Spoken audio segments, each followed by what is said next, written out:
Okay, today's video is about the founder of the 5 Hour Energy.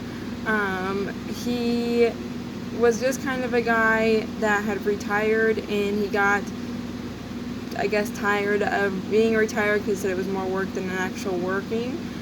So he decided to kind of start a business with him and a few other people to find technology was the first one. He said you can either find technology or invent it, and it'd be easier to find it because inventing is like a lottery ticket, he said.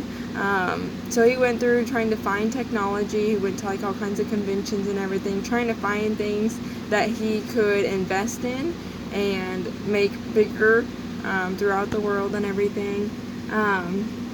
So when he was at a convention, he was talking about technology and everything, was starting to get tired, had a full day of conferences and everything that were super long, and he said he was getting tired, so he went to a booth that had like a large like energy drink.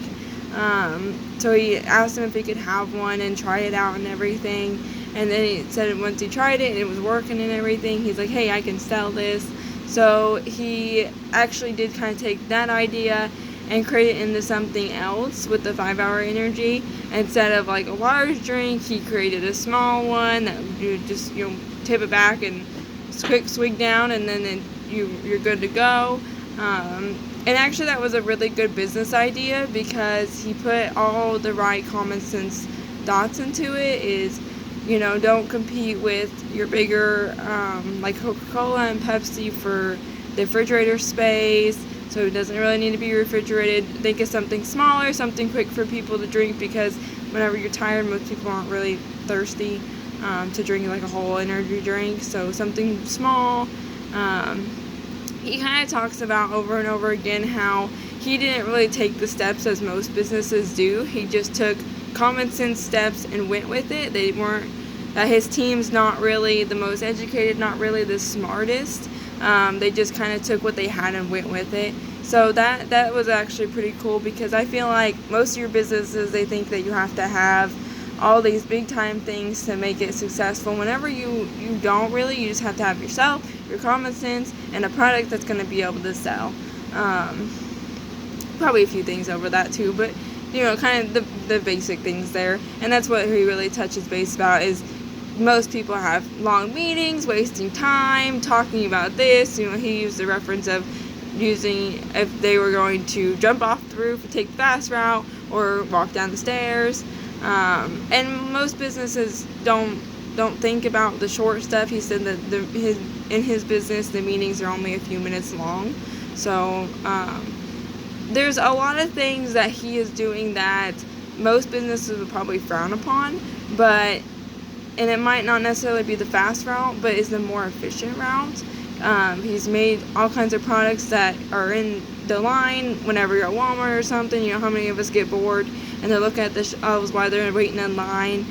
So, I've seen that stuff 1,000 times. My uncles work hard, and a bunch of them use the 5 Hour Energy and all that stuff. So it's a very high-selling product. And actually, he talks about, in a video I watched in my macroeconomics as well, is how he does not know how much money he has. And he doesn't care how much money he has, because he knows he has enough profits to keep him running, and he's using those extra profits he has to create new things to help people further. That's kind of the only thing he cares about, is helping people kind of continue, and he focuses on the bottom 1/3 of the population. So those people that are working hard, they don't have a whole lot of time, a whole lot of money, so they can't really sleep. So he's kind of looking at those people on ideas and everything to create. He also talks about how he has these kind of pants that help with circulation. You kind of put them on, and it like kind of pushes against your legs and releases and everything to help blood flow and everything. So he's actually creating all kinds of different stuff to help the people, which is really great. So that's pretty cool. But this is the main part of this video, is how he's helping people. How he wasn't even young when he started this video. He was retired, or this business, so he was retired and everything. So you don't have to start it like right out of college or anything like that. and just kind of focus on the main points of why you want to do a business. Yeah, you might go through and just find an idea that you think will do well, but use that idea to promote other ideas that are going to help people as well, like he is. So I think that was a pretty good video to watch this week.